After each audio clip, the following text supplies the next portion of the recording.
রহস্যময় ভাইরাস আতঙ্ক ছড়িয়ে পড়েছে চীন সহ এর প্রতিবেশী কয়েকটি দেশেও। বৃহস্পতিবার ৯ জানুয়ারি ভারতের গুজরাটে আহমেদাবাদে এক বৃদ্ধের শরীরে শনাক্ত হয়েছে এই হিউম্যান মেটানিউমো ভাইরাস। স্থানীয় সংবাদ মাধ্যমগুলো জানিয়েছে ওই রোগীর চিকিৎসা আপাতত বেসরকারি একটি হাসপাতালে চলছে। আহমেদাবাদ মিউনিসিপাল কর্পোরেশনে তার চিকিৎসা চলছে বলে জানা গেছে। গুজরাটে প্রথম HMPVর হদিস পাওয়া যায় জানুয়ারির ৬ তারিখে। ২ মাসের এক শিশুর দেহে মেলে এই ভাইরাস। সম্প্রতি সামাজিক যোগাযোগ মাধ্যমের এক ভিডিওতে দেখা যায় চীনের হাসপাতালে কোভিডের সময়ের মতো ভিড় উপচে পড়ছে। জানা যায় হিউম্যান মেটানিউ ভাইরাসে আক্রান্ত হয়ে সেখানকার মানুষজন হাসপাতালে ছুটছেন। সেই HMPV ভাইরাস সংক্রমণ ধরা পড়ছে ভারতেও। সম্প্রতি কলকাতায়ও একটি কেস ধরা পড়েছে।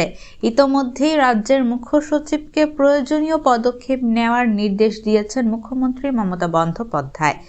সংবাদ মাধ্যমের রিপোর্ট অনুযায়ী কর্ণাটকে HMPVর কেস ধরা পড়ায় সতর্ক রাজ্যের স্বাস্থ্য অধিদপ্তরও। সরকারি হাসপাতালের চিকিৎসকদের সতর্ক থাকার পরামর্শ দিয়েছে স্বাস্থ্য বিভাগ। HMPV আক্রান্তের উপসর্গের দিকে নজর রাখতে বলা হয়েছে চিকিৎসকদের। এদিকে পরিস্থিতির ওপর নজর রাখছেন রাজ্যের স্বাস্থ্য কর্মকর্তারাও। অন্যদিকে কোভিডের সঙ্গে HMPVর অনেক ক্ষেত্রে মিল রয়েছে বলে জানাচ্ছেন বিশেষজ্ঞরা। এটি হাঁচি কাশির মাধ্যমে সংক্রমিত ব্যক্তির থেকে অন্যদের মাঝে ছড়িয়ে পড়ে।